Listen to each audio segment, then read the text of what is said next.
I don't think we've seen before. In the UK, a police officer is now attacked every 17 minutes. We are probably more likely to be assaulted than any other public service. And violence has reached unprecedented levels. A lot of people nowadays are more than happy to challenge authority and go that extra step. But our coppers have a unique tool to help them keep safe. An emergency button pressed only when they are in extreme danger. When that button is pressed, you drop what you're doing, you make haste, you get there no matter what. It sends a signal to every copper in the area and says urgent assistance required. There's been an acid attack outside McDonald's! With new, shocking stories, heroes on the front line reveal what it's really like when they come under attack. There's reasons why people can sleep soundly at night. And if those people are assaulted while they're trying to protect you, that's something that the public should genuinely take seriously. Say good night, my police officer. Sharing, in their own words and with their own footage, life and death situations. Before I could even blink or think, he's punched me in the face twice. Walk away! Don't forget! That's when I've realised it's a really long machete. My thoughts went to my family, how this was going to affect them. Police Code Zero.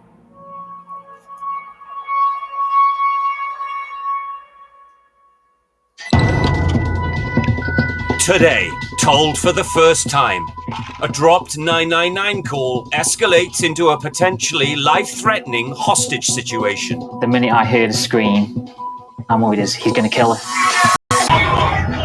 A man armed with a knife rushes in the dark at two officers. Get away from me! I didn't want to turn and expose any part of my body towards the blade. And as the police calmly ask someone to move on, the situation suddenly turns violent in Leeds. Stop! Fighting! From April 2019 to April 2020, government figures point to over 30,000 police officers in England and Wales being assaulted. This is an increase on the year before.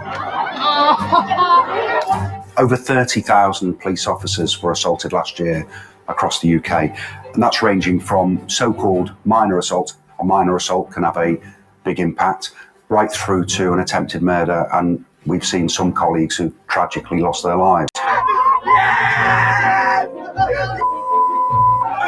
him! Do him! Do him! Do him! Do him! Bang him up! Bang him up! Bang him up! Gotta get him dealt with! It's not something people should be looking at on social media and laughing about. These officers come to work pretty much every day of the week to protect the public and keep them safe. They go home to wives, brothers, sisters, partners, loved ones, the same as everybody else. So why on earth do people think it's okay to assault a police officer? Because it isn't. In 2019, Staffordshire received nearly £400,000 in government funding to tackle knife crime and serious violence. Community groups in Stoke-on-Trent have worked hard to reduce the number of knife-related incidents, but violence is still an issue. I'm a Stoke lad, born and bred. I've been around these streets, grew up in them. I've been in the force now as a full-time officer for 7 years. At the time of the incident, I was a response sergeant, so I was responsible for 33 staff, and I'm covering the whole of North Staffordshire with my colleagues. Stoke-on-Trent, it's made up of 6 towns. Got a lot of different cultures, a lot of nationalities, but it is still predominantly a very working class area. Used to rely years ago on the pot banks, the mines and the steel industry until things started to change. That's suffered over the years. Poverty is a big issue. With that sort of issues comes crimes as well. There's a lot of violent crime, domestic crime, shoplifting, but that's just like any other real city centre. In terms of assaults on police, it seems to be every day we'll come in and we'll hear of somebody on a shift who's been assaulted, and you're always hoping that's not a serious assault, but sometimes it is. I've known Amos for about 2.5, 3 years. Patch is a very big patch, and from top to bottom it could probably take you 3/4 of an hour on a response run on blue lights and sirens to get from one end to the other. When you consider that an average fight can last 30 seconds before the damage is done, so it is a long way to have to go to back somebody up if they're in trouble.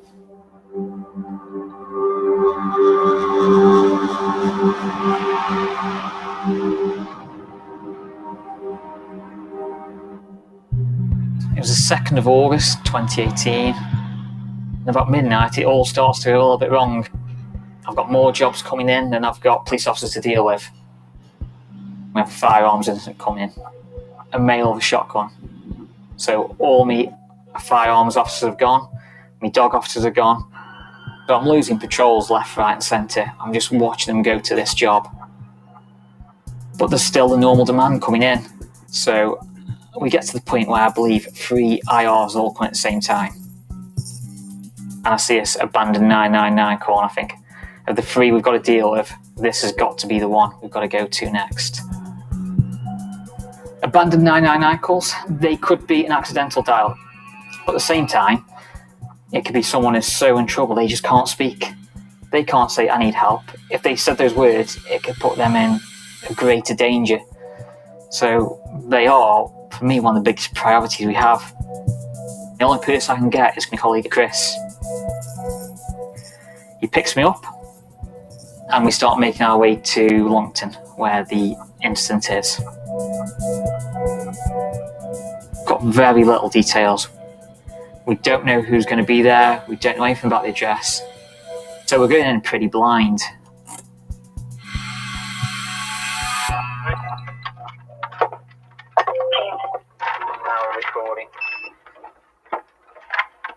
We get to the address, and from the outside initially, it's all calm.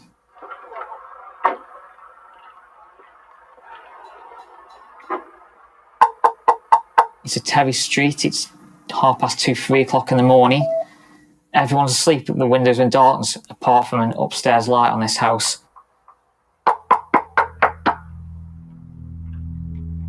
I can see a crack of light coming through the curtains. So I'm thinking, okay, somebody's in there. Are they ignoring me or haven't they heard it?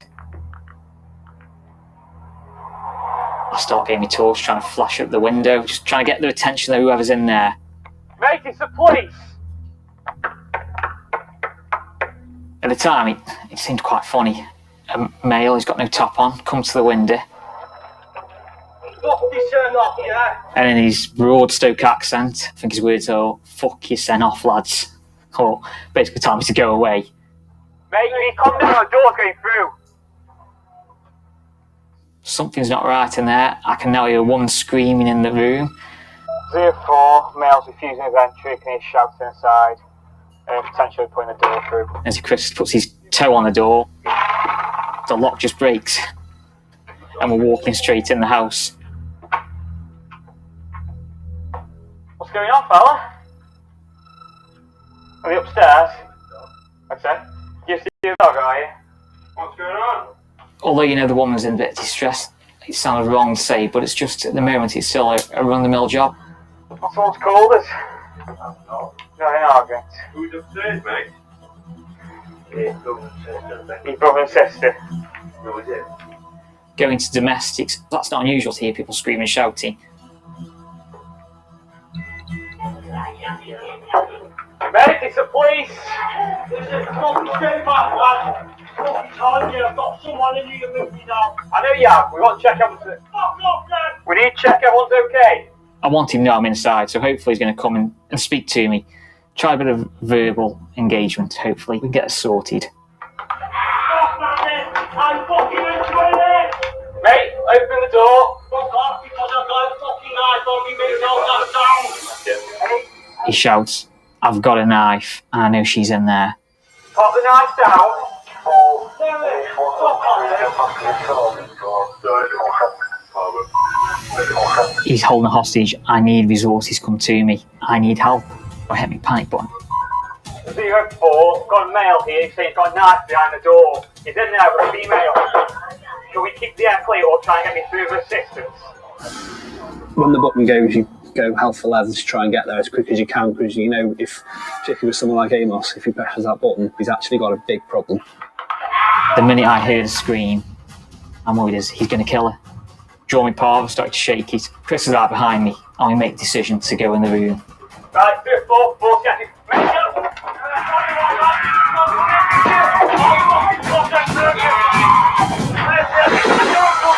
I spray him with parva, as does Chris. And suddenly the room goes in darkness, and I see a knife, he's running at me.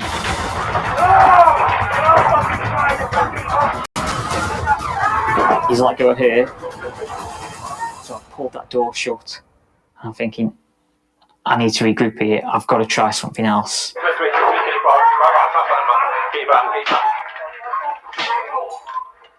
Get your baton out.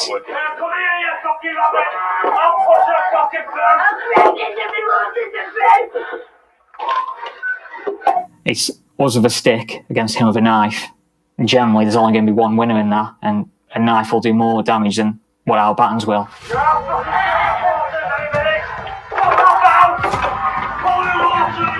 Chris has gone towards, and I've gone around the side. And then I hear this woman scream, and all I hear in my head, I hear like a gargle, and I'm thinking, he stabbed her, he's put it in her throat, and she's gargling blood. I've got to get him off her. I've jumped across the bed and just grabbed hold of him. Get off her! Let's put the knife down and get off her! Get off her! Next thing I know, I'm on top of him. Still know he's got a knife, and it's in his right hand, and I'm trying to grab it as I'm on top of him. He's punching me in the back. I feel punch after punch after punch. I didn't know what he was hitting me with. I'm thinking, it's a stab vest, it's hitting. But then I feel a blow on the back of my neck. Reality, it was 4 or 5 seconds at most, but time seems to slow down. And then luckily, Chris hits him over the head with the baton. It stopped, the bloke's subdued. For a second, it's get your act together, and it's those cuffs have gone straight on. Right, come on, up on your feet. Mate, like I said, you try anything stupid, you're going playing again, alright? The victim was on her feet, she's up, she's shouting, and that's first off the best sign. 10 seconds before, I thought she was a goner. I thought he cut her throat open. So to see her like that, sort of sigh of relief. It's a positive, at least she's still with us and she's okay. Right, we'll walk you backwards. As we got the cuffs on, I look at my arms, I look at Chris, and I can see blood. I can see blood on both of us. So I hit my panic button again, just trying to let people know to get people to us. Take your cut as well. I knew I was by far the closest patrol. I was literally a couple of minutes away, but I remember whilst I was en route, I've heard knife, he's tried to stab me, and he's been battened. I have been slightly cut to the face, nothing major, as has been off to the arm. As the officers had him under control at that point, for me it was about clearing a path to get us out of the address. So I took a few steps in front of them, got down the stairs, and then when we got into the living room, it sort of went wrong a little bit again. Longer, you're longer, man. You're fucking wrong one.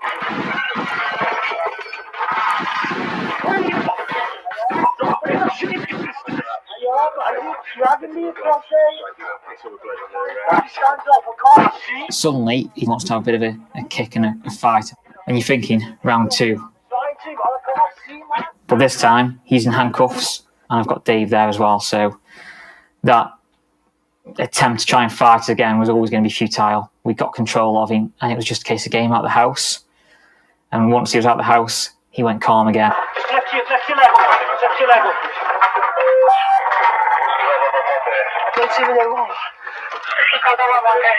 It's the first time we realise that we've not been cut. We've managed to start washing its blood off us, and we've got no cut marks. It's his blood. And it's that moment of relief where you're thinking, I'm not hurt, I'm not cut. I'm walking away from this, quite luckily, with very little injuries, if not just a couple of bruises and scrapes.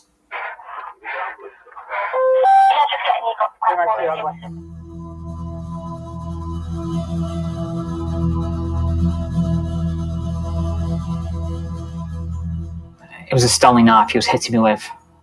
Our belief is to this day is when Chris took that first swing of the baton, he made that male let go of that Stanley knife for a second for that spring to fire that blade back in.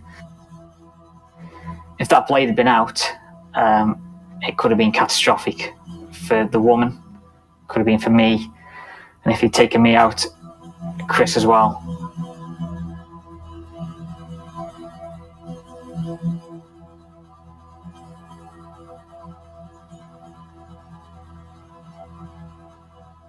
If you assault any emergency service worker, you should face the wrath of the law, and you should be punished, because there has to be a deterrent.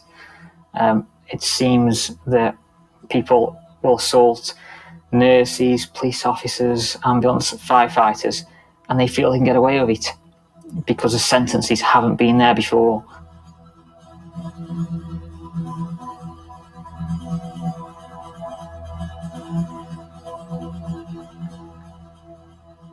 I did feel like justice was done. He got a prison sentence, and for what he tried to do and what he could have done, I think he needed to be punished for that.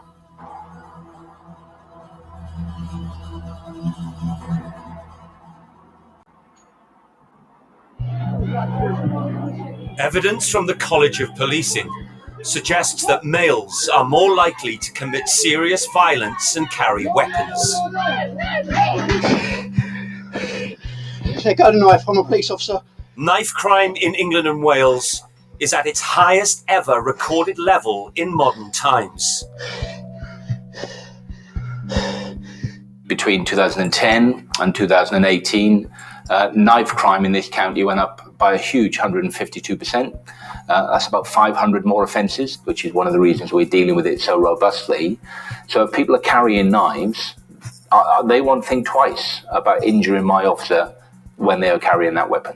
1130. Put the knife down! I will take you! Put the knife down! Put the knife down. Put the knife down. Put the knife down. All officers receive what we call officer.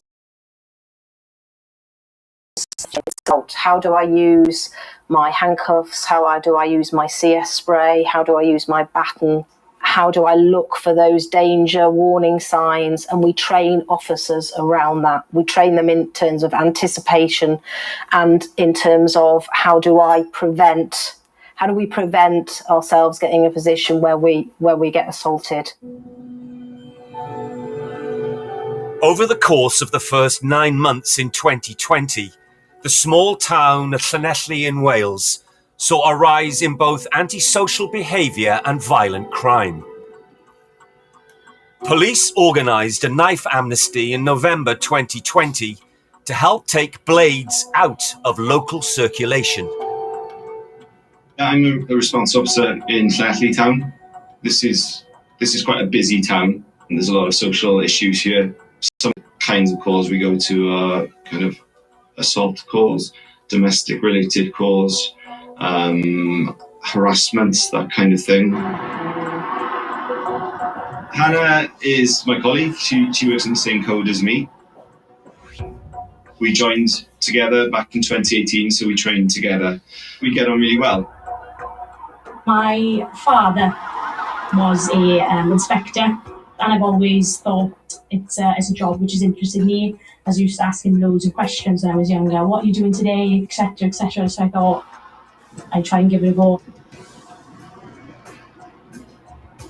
The reality of the job is a lot different to what I expected, you know. From watching TV programmes, you see all the fast chases in the cars, running after baddies and such. However, it's not the case of turning up to a job, arresting someone, and then that's it. You've got to think then about the victim and doing what you can to prevent stuff happening again. It was just gone midnight, I think, in March, and it was kind of damp kind of evening in Llanelli. It wasn't very busy from what I recall. We had a call on the radio to attend at a property for a noise disturbance. The report from a neighbour of antisocial kind of noise pollution, really, coming from a house in a residential street in the town. We headed over to the address thinking it was going to be a case of knocking on the door, asking the occupant to turn the music down, and then explaining, obviously, be respectful to the neighbours, etc. There hasn't been many issues in that area that I've been aware of. The address was completely in darkness. There was a lady there. She was a relative, and she said that the man was inside, and she was just checking to see if he was okay. There were no warning markers on the address, to be vigilant. So initially, me and Justin went up and knocked on the very front door, which was just through the gate area on the left, but there was obviously no reply. We could hear that there was music quite loud at the address, so we thought it's a bit strange and they're not answering, maybe they can't hear us. It's quite loud when the police knock, it's usually the police at the door, so we were thinking maybe he's seen the car pull up, maybe he just doesn't want to engage with us or doesn't want to answer. So we then went around the side garden. There was a back door there. We went up to that and we knocked that, and there was still no answer.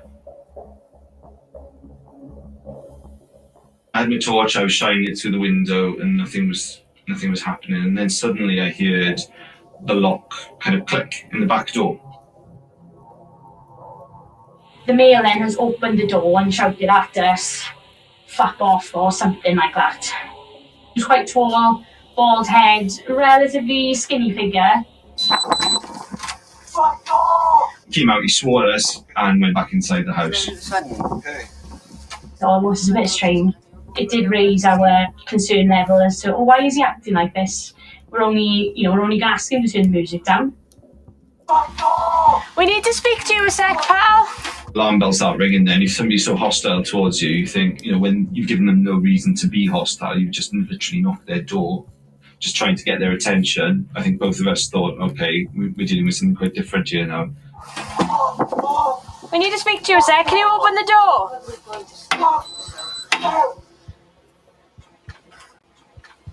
We can help you, mate.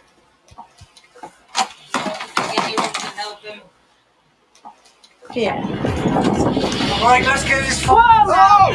Now get away! The door was opened again, and he's been stood at the door with a knife above his head and shouted towards us, "Right, let's get this fucking sorted then." Whoa! Now get away! The way from officer was here as a male with a knife here. It all goes mad then. We kind of react when we see the knife, just try and get out of his way, really, because he looked completely crazed. He looked like he was going to stab either myself or Hannah. Get away from me! Fuck off! Yeah. Someone's got a knife. What we're taught in training is to get away as fast as you can. I ended up towards the front of the house. Hannah was in the back garden still. Get away from me now! Put the knife down! My immediate concern was for her safety, because he was kind of lunging towards her with this 12-inch kitchen knife. Whoa! Now get away! The way from officer was here as a male with a knife here. Get away from me! There was another female present, and she was trying to get the chap's attention. I couldn't see my footing underneath me, and I didn't want to turn and expose any part of my body towards the blade. Get away from me! I told you once, get away! Fuck off! What are you doing? Whoa now! I've drawn my asp, which is my baton, and tried to create distance, but he's taken no notice of this. Get away from me now! Put the knife down! I tried to use my radio, but it was so difficult to get my words out to say what had gone on. So in the end, I ended up pressing the red button. You only press it in those situations where you need immediate support. But I didn't hesitate in this particular moment to press it, because I thought, I can't articulate what I want to say over the radio. Put the knife down! Can you get away? Put the knife down! Can you? I don't care. He's got a knife on him. Put the knife down! I was then stuck in front of this male and not being able to get around him. It was dark. I didn't know if I stood back, what I was going to step on. Hannah, get back. Okay, we'll leave. We'll leave. I somehow managed to back step out through the gate. Do you want to see? Get away! Get away! I took a shot with a Parva and I actually managed to get him in the face. Hannah, get back.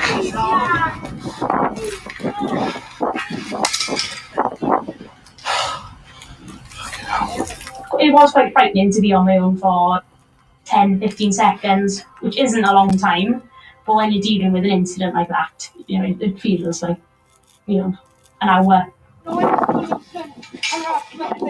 Has he dropped the knife?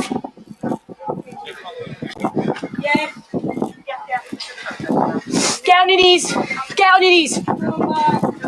Get on your knees. Get on your knees. Now.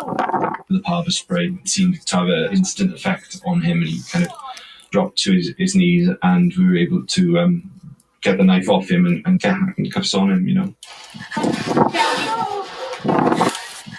To reach Officer 10, he's now in handcuffs, so he's detained, okay? Oh, God. It is a reassuring feeling when your backup arrives. Obviously, dealing with an incident like that, in some cases, officers will take over, pull you to one side and say, "Are you okay? What do you need? What's happened?" You certainly feel the need for some support and some guidance.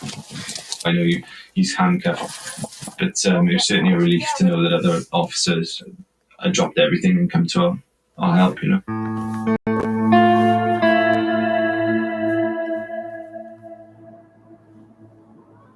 The morning after, when I had a phone call from the superintendent asking if I was okay, I think that was the awakening then for me to think, oh, that was a really serious incident. It just flipped over from kind of calm situation to something that was pretty crazy, to be honest with you, in such a short space of time. I really genuinely thought somebody was going to be, hurt or injured.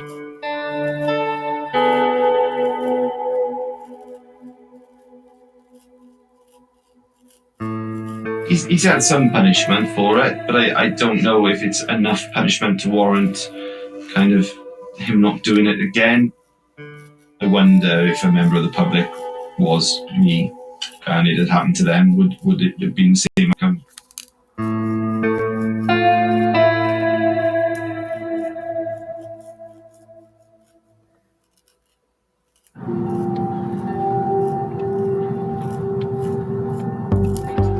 The government want to recruit 20,000 new officers before 2023.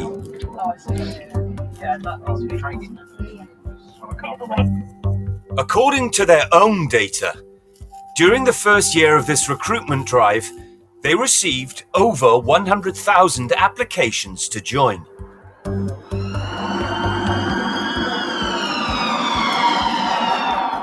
We are now going to see an increase, and that's very welcome. Our job is to protect the public. Sometimes we have to stand between the person who's offering violence and the public. We need to be equipped and have the staff to do that.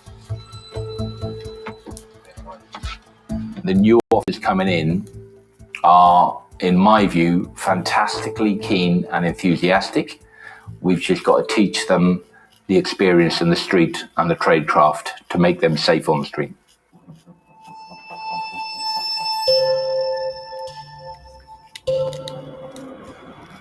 In West Yorkshire, PC Sam Price is one such new officer. He's attached to the local neighbourhood team in Leeds. I'd done a human rights master's degree, and although I know not a lot of people will think, human rights degree, let's go become a police officer necessarily, but for me, I kind of saw the opportunity to work with people who are quite vulnerable and hopefully make a positive difference to their lives. I like working in Leeds. It's a fantastic city. Lots of people from different cultures, especially in the areas where I work. Neighbourhood policing, it's a very different role to a response officer. I don't have to go to all of the calls which